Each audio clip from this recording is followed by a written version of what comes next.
మనం కూడా పోరాటంలోనే ఉన్నాం, మనకు తెలియదు. కానీ తెలుసుకోవాలి, నిరంతరం మనం పోరాడుతూనే ఉండాలి. ఎందుకంటే మన చుట్టూ శత్రువులు మన కంటికి కనబడకుండా నిరంతరం మన మీద ఫైట్ చేస్తూనే ఉన్నారు. దానికి అనేక కారణాలు చాలాసార్లు చెప్పాను, వాళ్ళు మన మీద ఎందుకు పోరాటం చేస్తారని.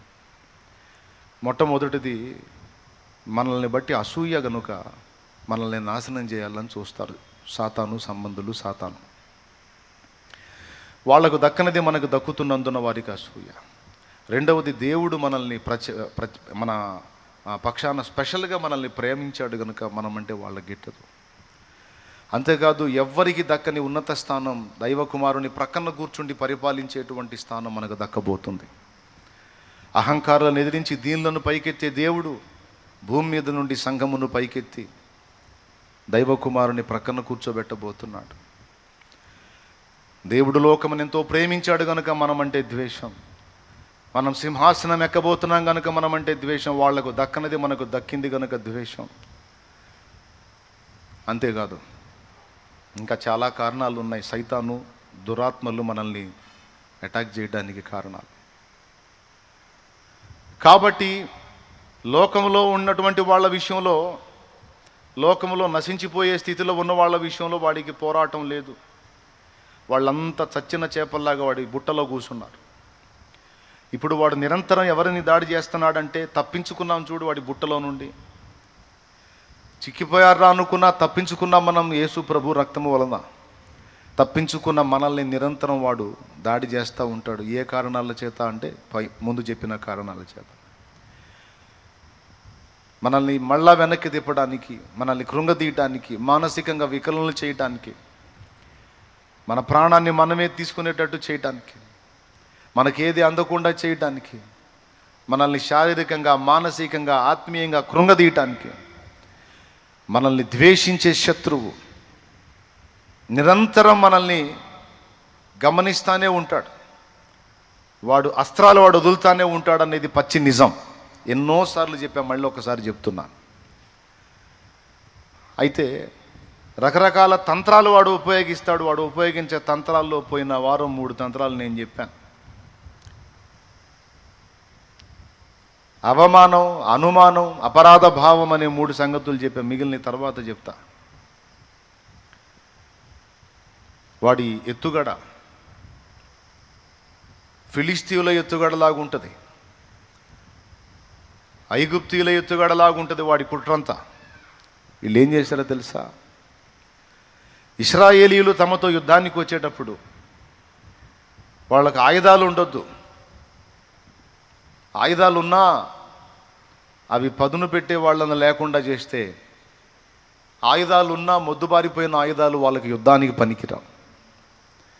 కాబట్టి వీళ్ళు చేసిన కుట్ర ఏంటో తెలుసా? ఆయుధాలకు పదును పెట్టే కమ్మరి వాండ్రు ఉంటారు కదా, వాళ్ళు ఇశ్రాయేలు దేశంలో పని చేయకుండా చేశారు. చివరికి 22వ వచనంలో అనుకున్నదే జరిగింది. ఏం జరిగిందంటే, రాజు దగ్గర, ఆయన కొడుకు దగ్గర తప్ప మిగిలిన ఎవరి దగ్గర కూడా ఆయుధాలు లేవు. ఉన్నా అవి పనికిరావు. మొద్దుబారిపోయినటువంటి కత్తులు, పోట కత్తులు ఎందుకు పనికొస్తాయి? పదును గల ఆయుధాలు పనికొస్తాయి, పదును లేని ఆయుధాలు పనికిరావు. పదును పెట్టడానికి కమ్మరి వండర్ లేకుండా చేశారు. మనల్ని అటాక్ చేయడానికి శత్రువు ఉపయోగించేటువంటి తంత్రాల్లో మరొక తంత్రం ఏంటంటే, మన ఆయుధములను నిరుపయోగము చేయటం. ఇది కూడా ఆ ప్రాస మీదే వచ్చింది. 4వదిగా మీరు రాసుకోవచ్చు. ఆయుధములను నిరుపయోగంగా చేయటం. ఆయుధాలను గురించి మనం శ్రద్ధ వహించకుండా నిర్లక్ష్యంగా ఉండటం. ఒకసారి మీరు ఆలోచించండి. కత్తులు ఉన్నప్పుడు, పోట కత్తులు ఉన్నప్పుడు, గొడ్డండు ఉన్నప్పుడు, 3 ముండ్లు గల కొంకులు ఉన్నప్పుడు, ఈ వస్తువులన్నిటినీ ఎప్పటికప్పుడు పదును చేసుకొని పెట్టుకోవాలా లేదా? యుద్ధం వచ్చినప్పుడు చూసుకుందాములే అని వాటిని అశ్రద్ధ చేసేటట్టుగా వాళ్ళ వ్యవహారం కనపడుతుంది. సడన్గా యుద్ధం వచ్చింది, ఇప్పుడు పోయి పొడుద్దామంటే ఎవడికి కత్తులు పదును లేవు. ఇక పదునైన కత్తితో వాడు పొడిస్తే ఈడు పొడిపించుకోవడం తప్ప ఈడు పొడిసేదేం లేదు. ఎందుకంటే ఈడి దగ్గర కూడా ఆయుధాలు ఉన్నాయి కానీ పనికిరావు. కానీ వాడి దగ్గర ఉన్న ఆయుధాలు ఎప్పటికప్పుడు అవి లైన్ చేసి పెట్టుకుంటున్నాడు. మనకున్న ఆయుధాలను పనికి రాకుండా చేసి వాడి దగ్గర ఉన్న ఆయుధాలు పనికి వచ్చేటట్టు చేయటమే శత్రువు తంత్రాలలో మరొక తంత్రం. దీనికి స్పష్టమైన నిరూపణ ఫిలిస్తీయులు చేసిన కుట్ర. స్పష్టంగా మనం వచనం చదువుకున్నాం. ఇప్పుడు దేవుడు మనకు కూడా కొన్ని ఆయుధాలు ఇచ్చాడు పరిశుద్ధ బైబిల్ గ్రంథములో. అయితే ఆ ఆయుధాలను ఇశ్రాయేలీయులు నిర్లక్ష్యం చేసినట్టు మనము కూడా నిర్లక్ష్యము చేయున్నట్లు వాడు మనల్ని శోధిస్తూ ఉంటాడు. దాంతో ఇప్పుడు అవసరం ఏముందిలే, అది అంత ఇంపార్టెంట్ కాదులే, ఏముందిలే. నేను పోయిన వారం కూడా చెప్పా, ఏముందిలే అనేదే పెద్ద దరిద్రం అని. ఏముందిలే అనేటట్టు చేసి మన సోమరితనం, బద్ధకత్వం, పనికిమాలినతనం, పండుబోతుతనం, తిండిబోతుతనం, నిద్రబోతుతనం, దీనివల్ల మనకు దేవుడు అనుగ్రహించిన బలమైన ఆయుధాలు ఏవైతే ఉన్నాయో అవి మొద్దుబారిపోయి శత్రువును ఎదుర్కొనడానికి పనికిరానివైపోయి నిరుపయోగమైపోయిన పరిస్థితుల్లో నేడు సంఘములు అనేకులు ఉన్నారు. దానికి కారణం ఏముందిలే అనుకోవటం, యుద్ధం వచ్చినప్పుడు చూసుకుందాంలే అనుకోవటం. దేవుడు అన్నాడు, అపవాదికి చోటియ్యకుడి అంటే ముందుగానే మెళకువగా ఉండండి. పేతురు రాసిన మొదటి పత్రిక 5వ అధ్యాయం 8వ వచనంలో అంటాడు, మీ విరోధి అయిన అపవాది గర్జించు సింహం వలె ఎవరిని మృంగుదునా అని వెదకుచూ తిరుగుచున్నాడు. నిబ్బరమైన బుద్ధి గలవారై మెళకువగా ఉండండి అన్నాడు. శత్రువుని గురించి చెప్పిన ప్రతి చోట కూడా భయపడొద్దు అని చెప్పాడు ముందు. నిబ్బరము అంటే నిర్భయము అని అర్థం. అంటే భయము లేకుండా ధైర్యముగా ఉండండి అని చెబుతూనే భయపడకండి, వాడు మిమ్మల్ని వెతుకుతూ తిరుగుతున్నాడు, ఎప్పుడు దొరుకుతారా, ఎక్కడ దొరుకుతారా, ఏ పాయింట్లో దొరుకుతారా మింగుదామని, లైఫ్ లేకుండా చేద్దామని వాడు వెతుకుతూ తిరుగుతున్నాడు. వాడు అదే పనిలో ఉన్నాడు. అయితే మీరు భయపడొద్దు కానీ మెళకువ కోల్పోవద్దు అంటున్నాడు. చురుకుగా ఉండండి, తెలివిగా ఉండండి, వివేచన కలిగిన వార యుద్ధమునకు ఎల్లప్పుడూ సంసిద్ధులై ఉండండి. యుద్ధమునకు సిద్ధముగా ఉండటం అంటే ఏంటో తెలుసా? ఆయుధములను సమకూర్చుకొనుట, ఆయుధములకు పదును పెట్టుకొనుట, ఆయుధములను వాడుకలో ఉంచుట చాలా కీలకం ఇది. కానీ వాడు మన ఆయుధములు మొద్దుబారిపోయేటట్టు కుట్ర చేస్తాడు, వాటికి పదువులు లేకుండా చేస్తాడు, అవి పనికి రాకుండా చేస్తాడు. వాటిని మనం నిర్లక్ష్యం చేసేటట్టు, అశ్రద్ధ చేసేటట్టు కుట్ర చేస్తాడు. దానికి వాడు మన మనసులో అవి అంత ఇంపార్టెంట్ కాదులే, ఏముందిలే, తర్వాత చూద్దాములే అని మనం అనుకునేటట్టు వాడు శోధిస్తాడు. దేవుడు శత్రువుకు ఆయుధాలు ఉన్నాయని తెలుసు మన దేవునికి. ఆయన కూడా మనకు ఆయుధాలు ఇచ్చాడు, శ్రేష్టమైన ఆయుధాలు ఇచ్చాడు. దేవుడు మనకిచ్చిన ఆయుధాలు చాలా శక్తివంతమైనవి. అయితే అవి ఇశ్రాయేలీయులు పనికి రాకుండా చేసుకున్నట్టుగా నేటి సంఘములో అనేక మంది అలాగూ నిష్ఫలంగా చేసుకుంటున్నాం, నిష్ప్రయోజనంగా చేసుకుంటున్నాం. అది కేవలం మన నిర్లక్ష్యం. దీని ఫలితంగా ఏం జరుగుతుందంటే తరచు శత్రువు చేతిలో ఓడిపోతున్నాం, తరచు శత్రువు చేత త్రోయబడుతున్నాం, పడద్రోయబడుతున్నాం, దెబ్బ తీయబడుతున్నాం, గాయపరచబడుతున్నాం. ఒక పక్క దెబ్బ తింటూ కూడా మళ్ళా నిర్లక్ష్యాన్నే కలిగి ఉన్నాం. ఇది చాలా బాధాకరమైన విషయం. దీన్ని మనం కీలకంగా తీసుకోవాలి, జాగ్రత్త పడాలి. దేవుడు మనకిచ్చిన ఆయుధాలు గొడ్డండ్రా, పోటకత్తులా, లేకపోతే తల్వార్లా, ఏ విధమైన కత్తులు ఇచ్చాడు, బాణాలు ఇచ్చాడు, బరిసెలు ఇచ్చాడు, విల్లంబులు ఏమి ఇచ్చాడు మనకి దేవుడు? మనకిచ్చిన ఆయుధాలు, యుద్ధోపకరణాలు దేహ సంబంధమైనవి కావు, శరీర సంబంధమైనవి కావు. వాడు వాడేటువంటి యుద్ధోపకరణాలు కూడా దేహ సంబంధమైనవి కావు. వాడు వాడే ఆయుధాలు అయ్యే, మనకు దేవుడిచ్చిన ఆయుధాలు కూడా అయ్యే. సందేహం అనే బాణం వాడతాడు వాడు. దేవుడు అన్నాడు, ఆ బాణం నీకు తగలకుండా ఉండాలంటే విశ్వాసం అనే డాలు పట్టుకోరా అన్నాడు. దేవునికి స్తోత్రం కలుగునుగాక. సందేహం అనే బాణం వాడు వదిలితే విశ్వాసం అనే డాలు పెట్టి కొట్టేసేయమన్నాడు. డాలు నీ చేతుల్లో ఉంటే 100 బాణాలైనా సరే నువ్వు ఎదుర్కోగలవు, కానీ డాలు నువ్వు పక్కన పెడితే నువ్వు అవుట్. ఏమన్నా అర్థమైందని నేను చెప్పింది? వాడు ఉపయోగించే ఆయుధం, వాడు ప్రయోగించే బాణం సందేహము అనే బాణం. అంతా మైండ్ నిండా అనుమానాలే. ఇదేమైద్దో, అదేమైద్దో, ఇది జరిగిద్దో, అది జరిగిద్దో. ఇంతసేపు నిలువు మోకాళ్ళ మీద మోకాళ్ళు లాగిందాక, నడుములు లాగిందాక ప్రార్థన చేశారు కదా. ఈ ప్రార్థన నెరవేరిద్దో లేదో, అద్భుతం జరిగిద్దో లేదో అనుమానం. ఈ ఆలోచన నీకు రావటమే వాడు నీ మీద బాణము ప్రయోగించటం. నీ మనసులోకి నీ మనసు మీద వదులుతాడు వాడు. ఈ బాణాలన్నీ నీ మనసు మీద వదులుతాడు. అనుమానపు బాణాలు, సందేహపు బాణాలు. వాటికి విరుగుడుగా దేవుడిచ్చిన ఆయుధము, యుద్ధాయుధము పేరు డాలు. డాలు ఏమా డాలు? విశ్వాసం అనే డాలు. నేను ప్రార్థించాను, నేను మొర్ర పెట్టాను, మోకాళ్ళుని శ్రమ నొంది కూడా నేను ప్రార్థన చేశాను, ఉపవాసముతోనే మొర్ర పెట్టాను. అపోస్తలుల కార్యం 10వ అధ్యాయం 1వ వచనంలో అన్యుడు చేసిన ప్రార్థనలే దేవుడు విన్నప్పుడు, ఆయన రక్తములో కడగబడిన నేను ప్రార్థన చేసినప్పుడు మరి నిశ్చయముగా నా దేవుడు విన్నాడు. నాకు సందేహము లేదు, నేను విశ్వాసం ఉంచుతున్నాను, తప్పకుండా నా దేవుడు సమాధానం పంపాడు. పలకాల్సిన మాట, మన మనస్సులో వాడు వదిలిన సందేహ బాణానికి నీ ప్రార్థన వినబడిందా? ఇలాంటి ప్రార్థనలు చాలా చేశావుగా, ఏమైంది, ఏం కాలేదుగా, ఇప్పుడు చేస్తే మాత్రం ఏమైంది అంటాడు. ఇది నీ మనసులో నీకు వచ్చిన ఆలోచనలాగా ఉంటుంది, ఒట్టిదే వాడు వదిలిన బాణం అది. వాడి పేరే అపనింద పిశాచం, అనుమాన పిశాచం. వాడు వదిలిన బాణం అది.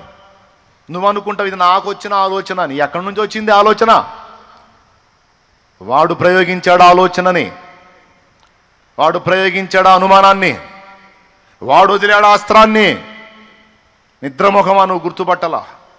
నా ఆలోచన అనుకుంటున్నావు, నీ ఆలోచన కాదు, వాడు వదులుతున్నాడు ఇట్లాంటివన్నీ. దీనికి విరుగుడు యేసయ్య ఏం చెప్పాడో తెలుసా? మీరు ప్రార్థనలో అడుగు వాటినెల్లను పొంది ఉన్నామని నమ్ముడి, అప్పుడు అవి మీకు దొరుకునని ఆయన మీతో నిశ్చయంగా చెప్తున్నాను అన్నాడు. నమ్మకపోతే, ప్రార్థనలో అడిగిన వెళ్ళను పొంది ఉన్నామని నమ్మకపోతే, పొందిన తర్వాత చూడమన్నాడా, లేకపోతే అడిగినప్పుడే పొందామని నమ్మమన్నాడా? పెద్దగా చెప్పండి. ఈరోజు నువ్వు మోకాళ్ళుని అడిగావు, ఎన్నో సంగతులు అడిగావు, దేవుని పాదాలు పట్టుకొని గోజాడావు, అవన్నీ దేవుని చెంతగా చేరని అని నిశ్చయత ఉంది. మరి జవాబు వచ్చిందనే నమ్మకం ఉందా?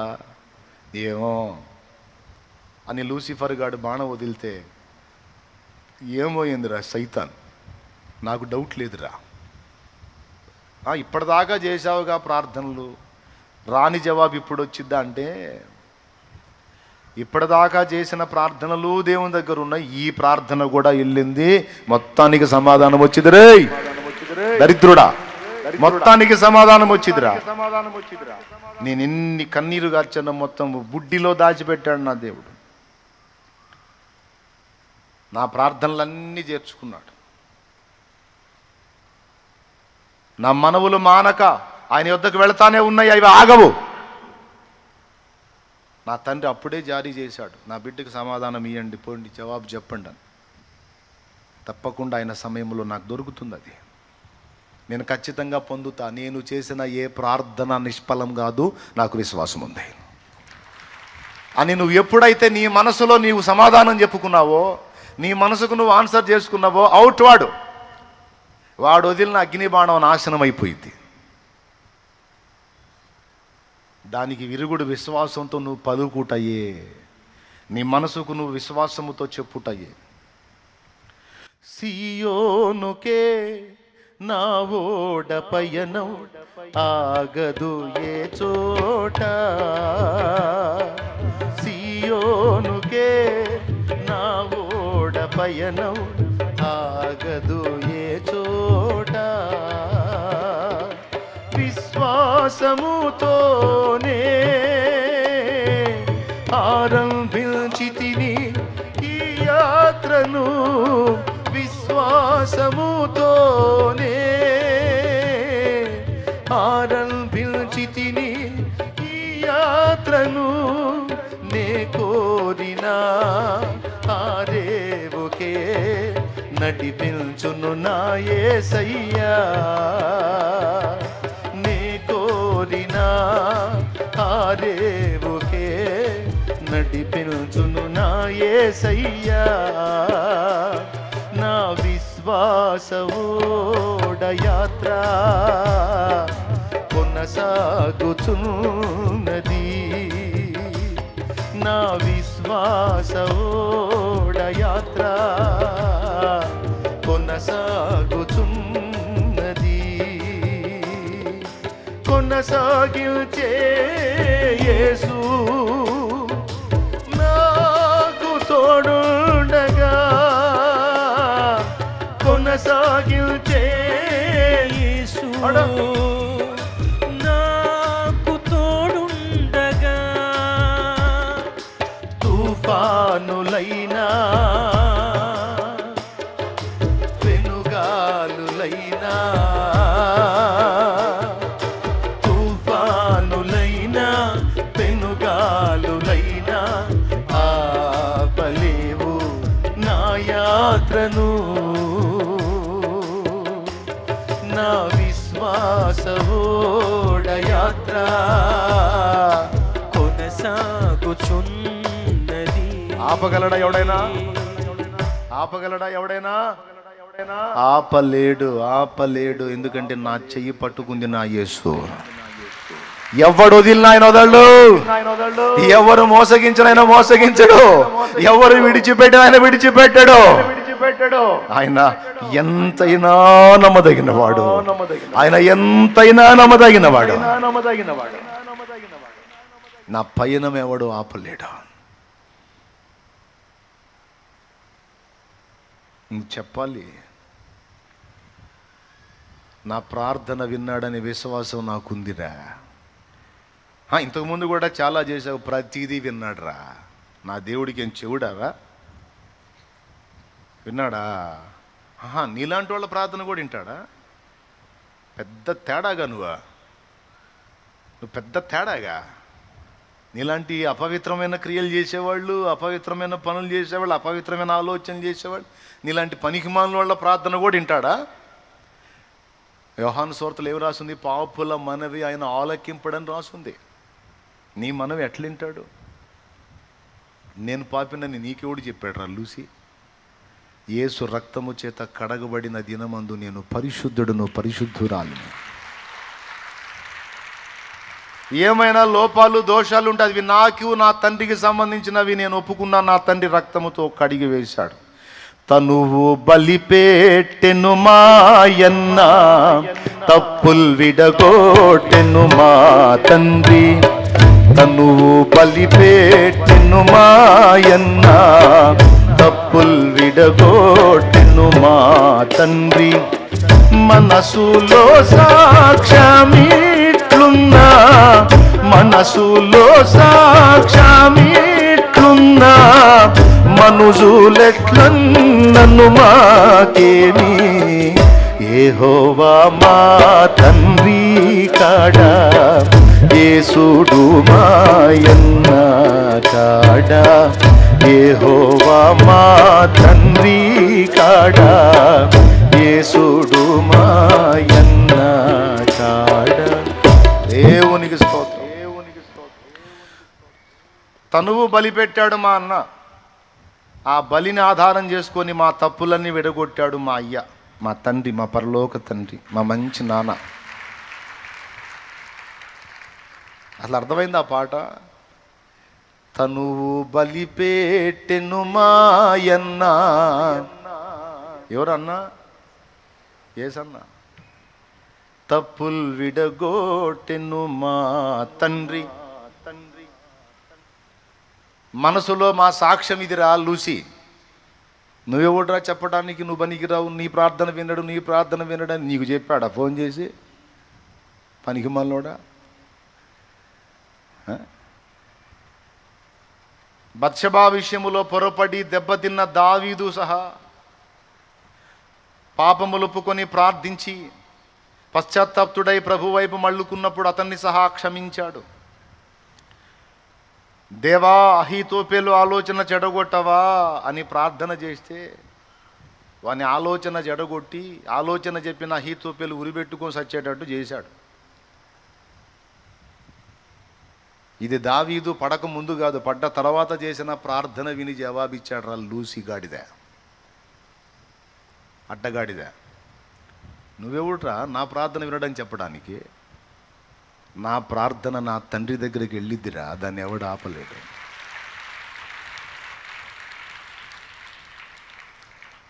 వింటాడు. మనుషులకు చెవులిచ్చినవాడు ప్రార్థన వినడా?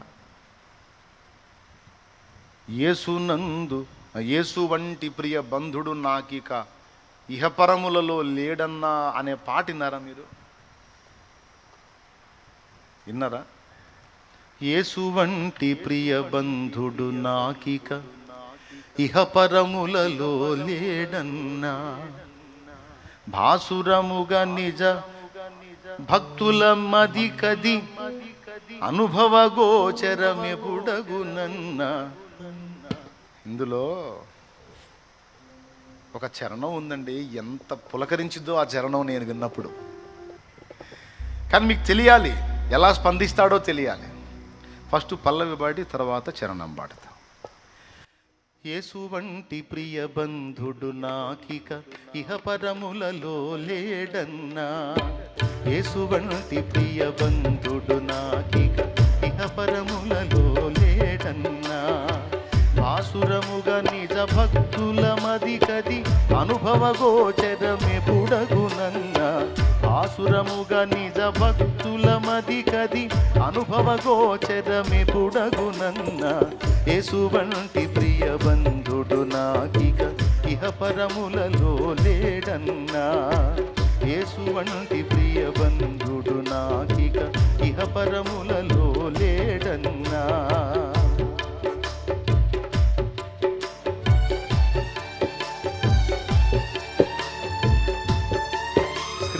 కనపడుతుంది 6వ చరణం.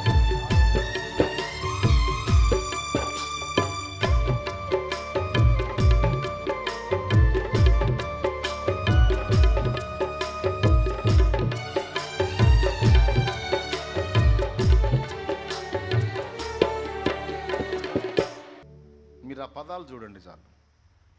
తల్లిదండ్రులు విడిచిన గాని తాను వదలడెప్పుడు మమ్ము, ఉల్లము నెత్తి పిలిచిన వేళ నోహోయను చూదరికి వచ్చు. అంటే అర్థమైందా? అమ్మా అంటే అయ్యా అనుకుంటా అమ్మ పలికినట్టు పలుకుతాడంట.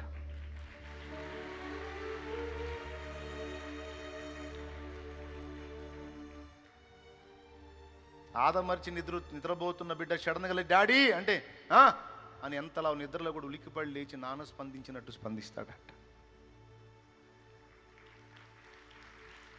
ఉల్లము నెత్తి పిలిచిన వేళ నోహోయను చూదరికి వచ్చు, యేసు వంటి ప్రియ బంధుడు నాకిక ఇహపరములలో లేడన్నా, యేసు వంటి ప్రియ బంధుడు నాకిక ఇహపరములలో లేడన్నా, భాసురముగా నిజ భక్తుల మది కది అనుభవ గోచరమెపుడగునన్నా, భాసురముగా నిజ భక్తుల మది కది అనుభవ గోచరమెపుడగునన్నా, యేసు వంటి ప్రియ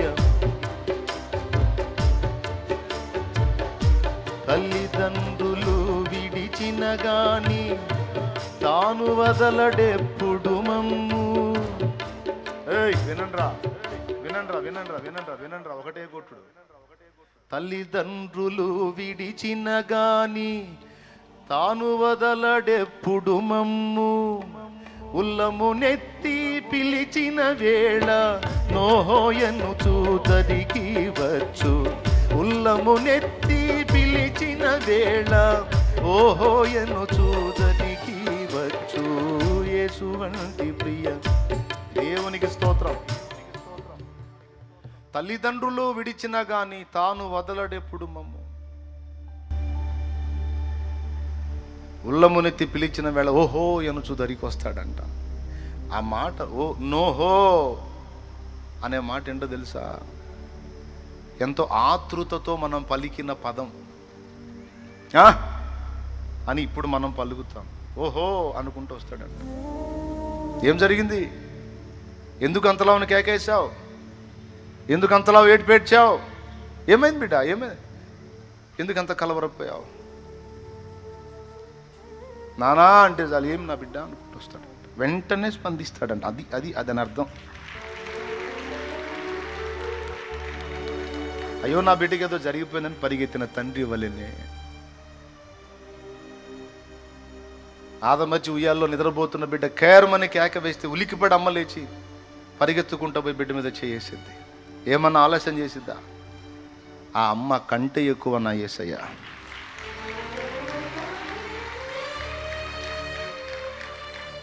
నువ్వు అనుకుంటావు నన్ను పట్టించుకుంటాడా అని.